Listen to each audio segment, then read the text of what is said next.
In the video game industry, you have massive developers, smaller independent companies, and everything in between. Apart from these organizations dedicated to creating games, however, you also have the corporations that are involved in other industries that turn their attention to gaming, usually as a form of marketing for their original business. In today's video, we are going to be going over the top 5 best video games that have been created by companies that are better known for food, and determining which ones were actually well done, and which ones fell flatter than weak old Baja Blast. Number 5.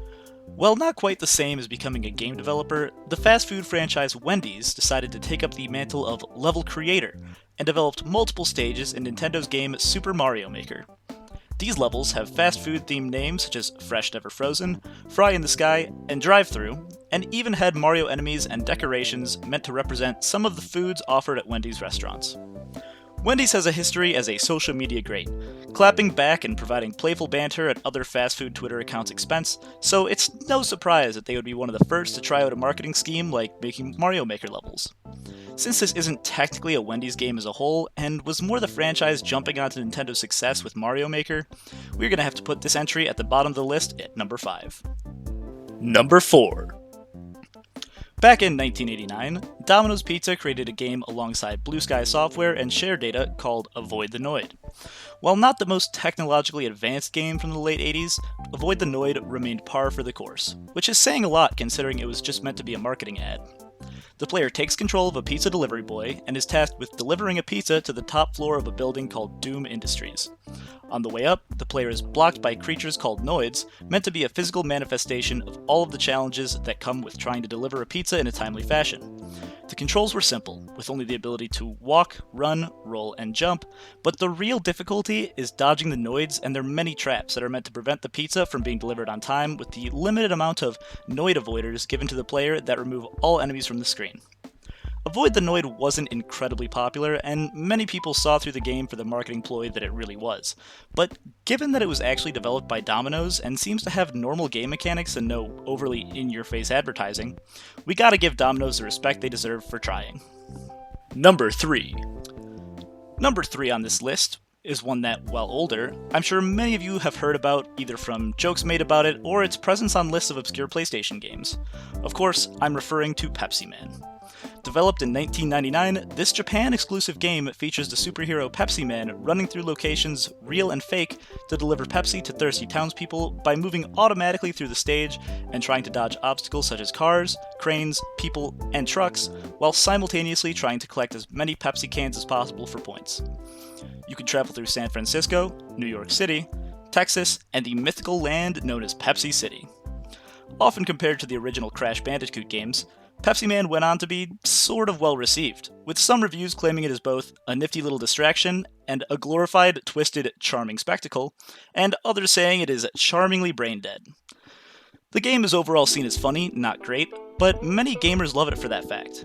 It is a game that was created as a marketing campaign, and while it never officially came to America, hopefully we can appreciate Pepsi Man as a game that, while bad, can hold a place in our hearts as the glorious mess that it is.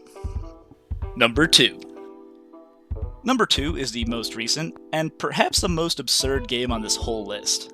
In late 2019, KFC released its game I Love You, Colonel Sanders, a parody dating simulator where the player attempts to cultivate a romantic relationship with a younger, more attractive Colonel Sanders at a cooking school. Given multiple dialogue options and many forking paths, the player must navigate through a short semester at this school to win Colonel Sanders' love. While a shallow game overall, with each playthrough taking up about an hour of your time, I Love You, Colonel Sanders was loved by players and loathed by reviewers. When looked at from a casual standpoint, this is a goofy, ridiculous game that you can use to kill a little bit of time, but the professionals compared it to dating sims like Hatoful Boyfriend, the pigeon dating simulator, and stated it was less of a game and more of a marketing stunt. I mean, of course it was. But can't game journalists accept that we got images of Colonel Sanders that looks like he came straight out of JoJo's Bizarre Adventure, and we shouldn't be greedy and ask for anything more. Number 1.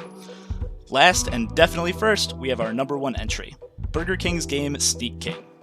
Sold with the purchase of Burger King value meals for about a month in 2006, this game involves the player taking controls of Burger King's wildly creepy mascot to sneak up on hungry townspeople and deliver them Burger King food. If detected, the NPC immediately loses their appetite and the challenge is failed. But I mean, Can you blame them? If I saw this guy walking around, letting my guard down and eating a burger would be the absolute last thing on my mind.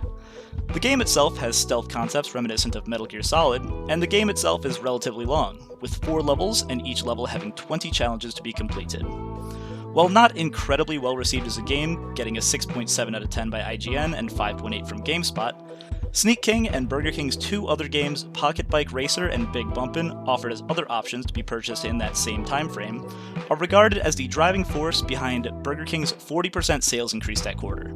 The game's $3.99 price tag, the lowest on the Xbox Arcade at the time, and the general ridiculousness of having to sneak around to give people burgers caused a massive amount of people to purchase Sneak King, and shot Burger King's sales through the roof. Their food might be bad, their games might be bad, but their marketing team was putting in work in 2006. Alongside this list, I have to give some honorable mentions to those that weren't able to make it into the top 5.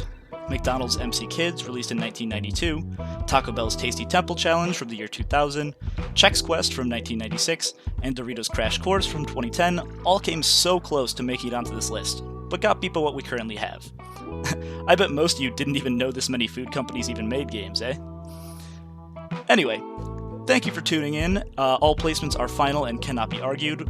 Please subscribe if you liked the video. If you liked it, like it, dislike it if you don't, and let me know in the comments section if you disagree with any of my completely factual rankings. In any case, though, I will catch you later.